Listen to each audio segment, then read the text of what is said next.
Good morning, good afternoon, good evening from wherever you're joining us. My name is Miriam Gray, and I'm a communications lead with the World Bank's Sustainable Development Unit. Today, we're here to talk about the groundwater. The value of groundwater, the opportunities, the potential, the costs of managing it and mismanaging it. As you know, we have produced a report earlier this year, and it is focused on these exact issues. We have invited key experts to talk to us about the groundwater.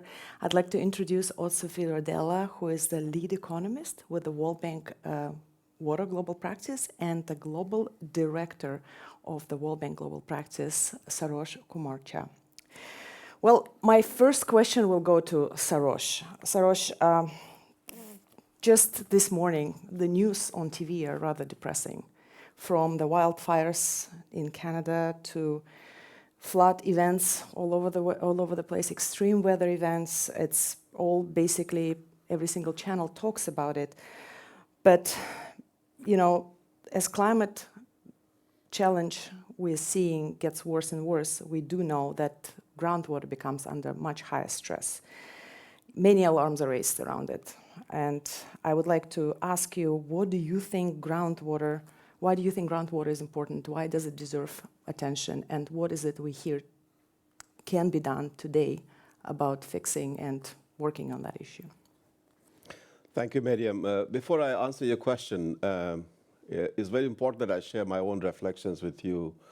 Growing up in rural areas of India, groundwater is the only resource we had. My mother used to rely on dug wells, traditional dug wells, for all the water needs we had in our family. And that was the only resource we had for growing the crops which fed the family and the village.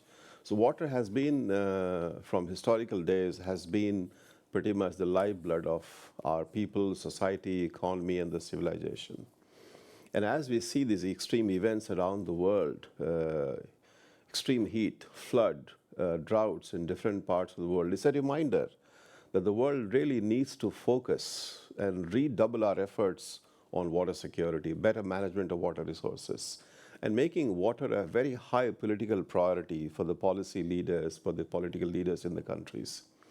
And within that context, groundwater, which is the most precious element of our water agenda, needs a lot more attention. This is the insurance against extreme events that we are experiencing. Millions of people, actually billions of people, rely on groundwater for drinking purposes, for irrigation, for food, and we have to make sure that we really manage this wealth very, very effectively. And this report done by the colleagues led by Sophie essentially tries to put groundwater at the center of our discussion and policy questions around water in the broader context of economic growth and job creation around the world. Well, let's go to Sophie. Sophie is one of the main report authors. Let's talk about three main sort of takeaways from the work you just did, and how do you think it will help us to pivot the discussion on groundwater and development? Mm-hmm. So first of all, I think one of the big contributions is really this collaborative work. So I am an economist, but the team includes a lot of different experts from groundwater, but all the way to remote sensing. So we've really tried to be very systematic in the approach. It's grounded in economics, and this is because it's a unifying language. It really helps to bring the importance of groundwater in a systematic way. We've also taken that discussion at a global level, keeping also the spectrum of the issue from the places where there is still potential for the use of the resource, particularly the case in sub-Saharan Africa, to places in South Asia or the Middle East where we're seeing already the impact of overexploitation and particularly on vulnerable groups. So that's really the systematic approach, which is also replicable, that can be expanded by others. The unifying terminology that we've been really working, that it cuts across discipline, and it can really be used by colleagues outside of the water sector, because that's really where most of the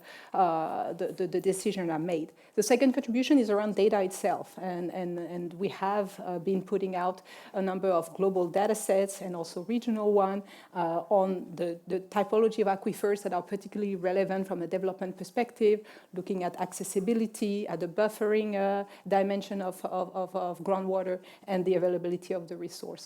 We also look at groundwater-dependent ecosystem, another contribution in terms of data in sub-Saharan Africa in particular, and then using GRACE satellite data that we've made some technical contribution in terms of its downscaling to identify hotspot of stress. And finally, I think the contribution are the result themselves, and they really seek to be used to make that case to policymakers that Sarosh was referring to.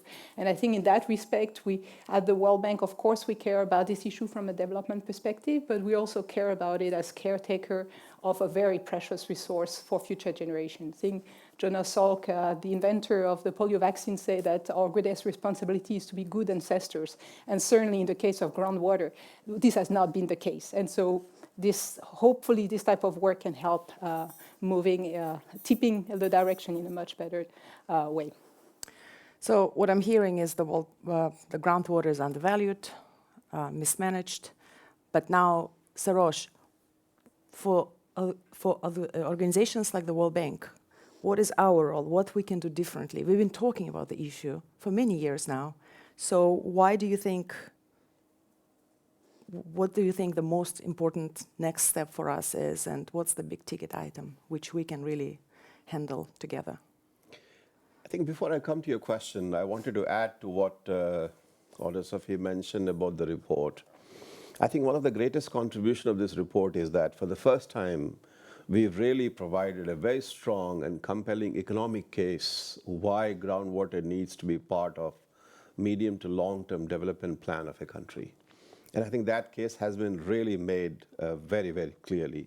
And it is important to every person who is listening to this talk show that make groundwater a very critical element of your planning and policy making at different levels of government and, of course, business leaders. But coming to your question, I think there are three elements of this work. One is you have countries on two different extremes.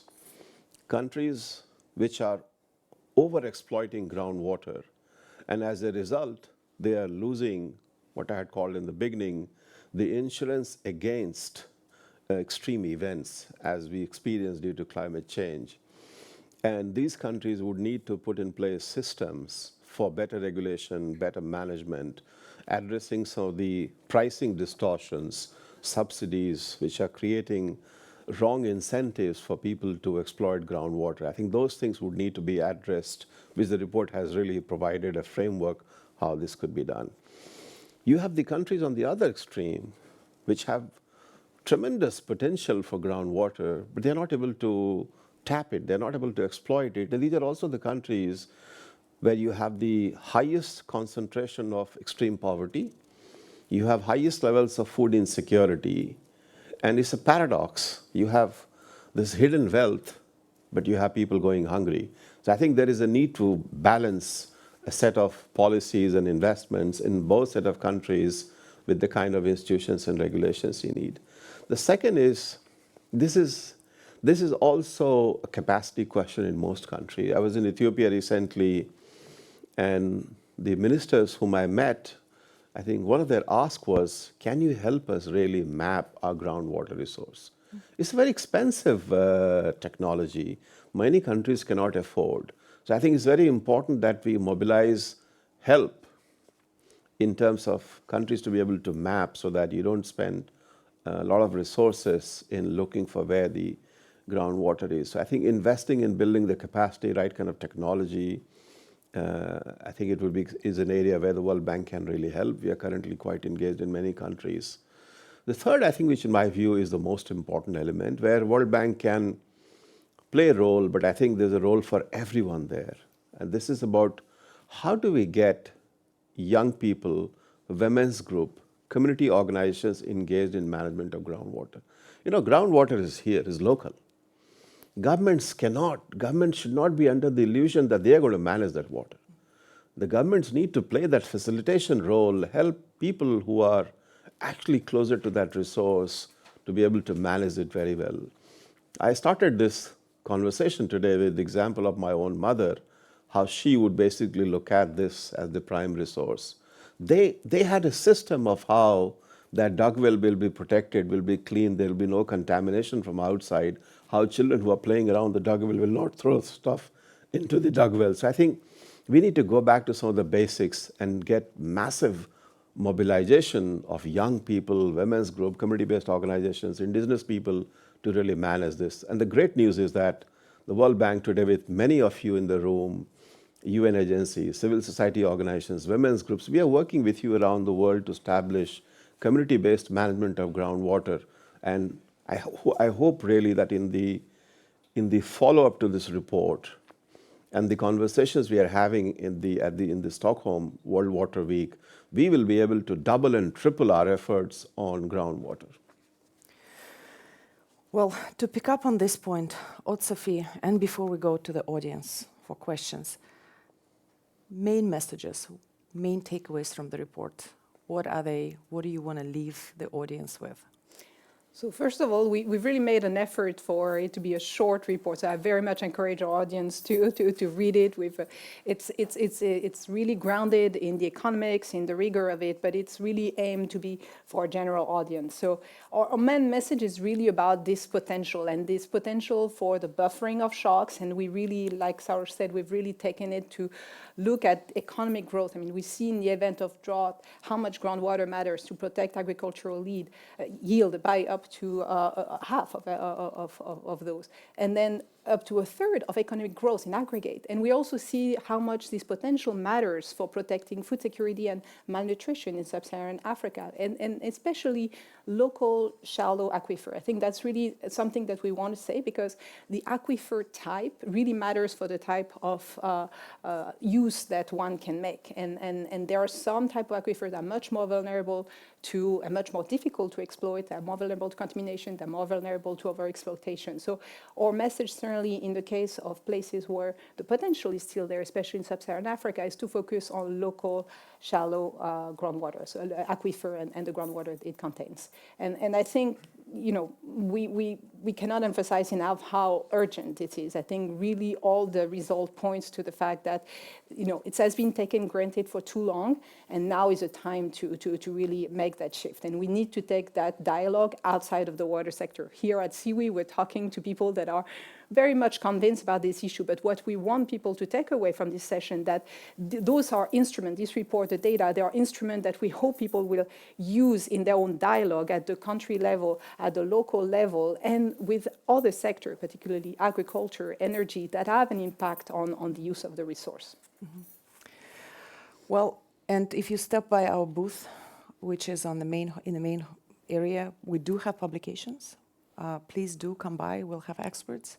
But with that, I would like to take questions from the audience. If there are any, please.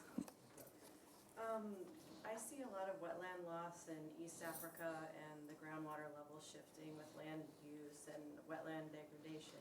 You mentioned the need for mapping, but does the World Bank also play a role in building capacities or incentives afterwards, so that it's not just extraction?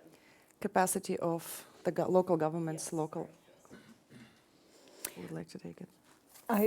Yeah, I can take it. So for sure, there is an awareness, I think, about the implication of using groundwater. And I think at the World Bank, we work across sector, we work across the sustainable development group. So certainly our colleague from environment are also involved. We are also involved. And through the different type of intervention we have, we are supporting a local institutional government. However, it is true that it is broader than necessarily those institutions, because there are decisions that are taken from a development perspective that do not necessarily take into account the resource. It's only after the fact. And so this is this sort of upstream work that still needs to receive more attention, so that we don't miss the hidden pathway that the exploitation of groundwater take in affecting. That can be actually across boundaries as well, and that can be in many different shapes. So I think our effort, certainly after the report, is going to also be on having those policy dialogue upstream to make policymakers aware of the decision they take and how they affect the very objective they have in terms of development and the long-term prospect for the management of the resource and the broader ecosystem that develops. So it's happening, but we certainly seek to amplify this dialogue further in years to come. Yes, add to that. You raised a very important point. First of all, groundwater is one of the various, let's say, elements of water resources in a country. And I think what you need essentially is a very comprehensive, integrated water resource management strategy, which looks at how much rainfall do you have, which has become very unpredictable, very variable. How do you build the capacity for storing water, which are nature-based solutions, existing structures, lakes, recharge of aquifers. You need a very comprehensive strategy. And recently, the World Bank team, and I see my colleague Eileen here, and many others put forward a new approach to water storage. So it's very important that you look at this in that context.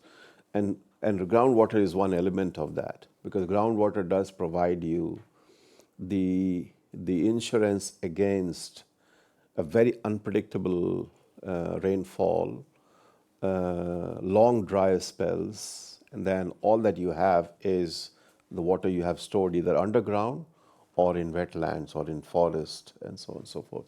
So that, I think, comprehensive approach to this agenda is an area where we are trying to do more work now around the world, and we are trying to increase our investments for comprehensive water resource management strategies 3 to 4 times in the next 3 years.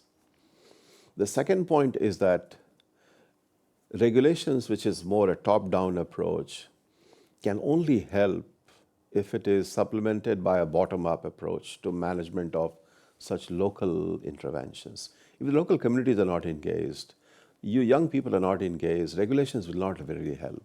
We've seen ineffectiveness of regulations which only create more corruption in many cases, unless it is backed up by good governance, transparency, community participation.